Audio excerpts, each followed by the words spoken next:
Here we are again with Echo the Story. I really hope you're enjoying this as much as I am. As we get together, we want to have time. We want to pause and take time to hear the story of God. We've been in what I've been calling, and John Neufeld got me onto this, the Second Testament. It's all one long story. The New Testament you might be familiar with. And today we're going to be talking about the New Covenant. We heard lots about the covenants of the Old Testament, the First Testament, but today we're going to talk about the new one. Stay tuned for the New Covenant.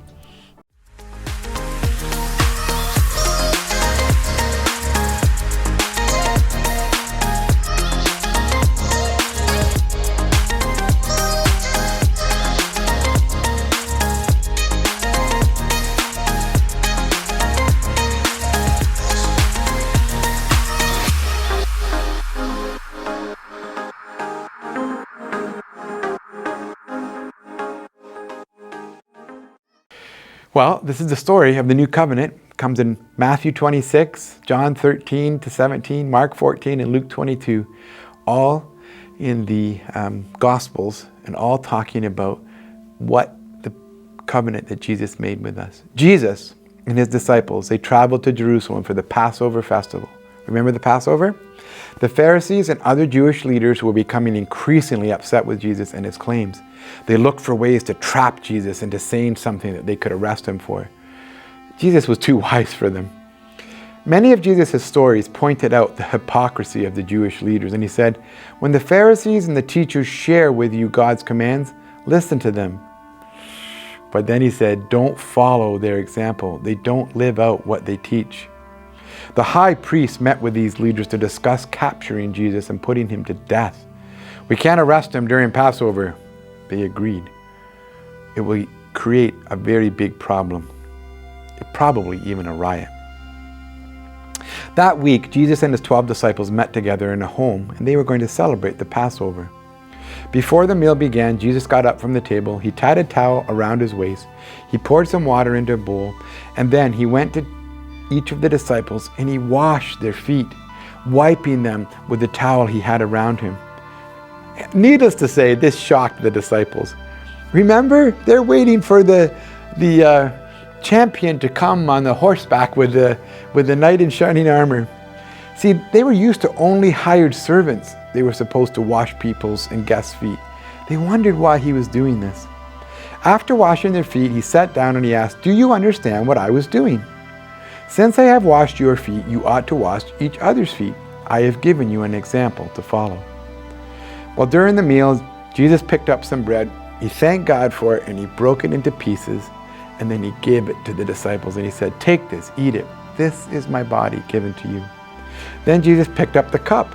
This was the cup of wine, and he thanked God for it, and he said to them, "This cup, all of you, drink from it. It's my blood given for you, a new covenant between God and his people. It's poured out to forgive the sins of many. Remember, each time you drink this symbol, that you're remembering me. And do it when you're together." Well, when you see what happens tonight, Jesus said,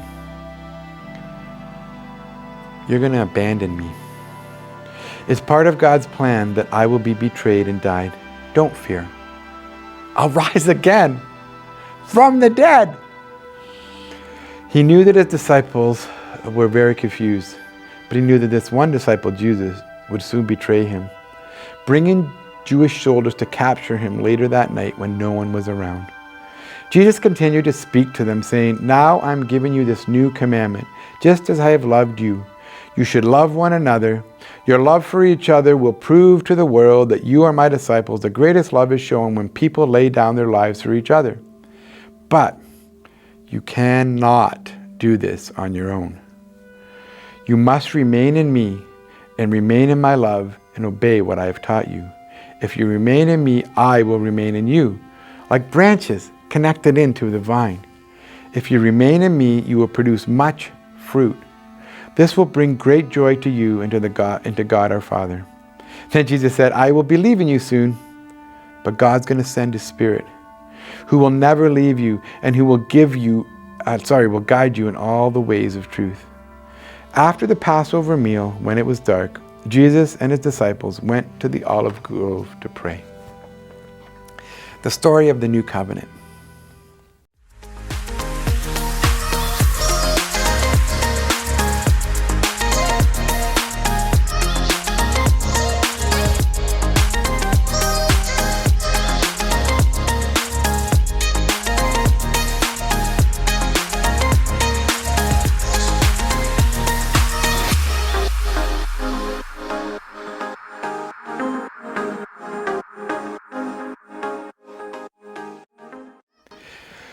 Well, this is where it gets into what it means to be a Christian. What is this covenant, this agreement? We've heard again about lots of covenants. So why was Jesus, what's happening in this story? Why was Jesus going to Jerusalem? What do we know about this celebration? Why did the Jewish leaders want to kill Jesus? What did Jesus do right before this Passover meal began? And why did he wash their feet? All these things that we read and we hear that are in stories, of course, some people haven't heard them, but as followers of Christ, most of us have heard them. And this is asking, why? What? Like, what is actually going on? Observe this. Jesus said, take this and eat it. This is my body given for you. Drink this. It's my blood given for you. A new covenant between God and his people. So what was the covenant?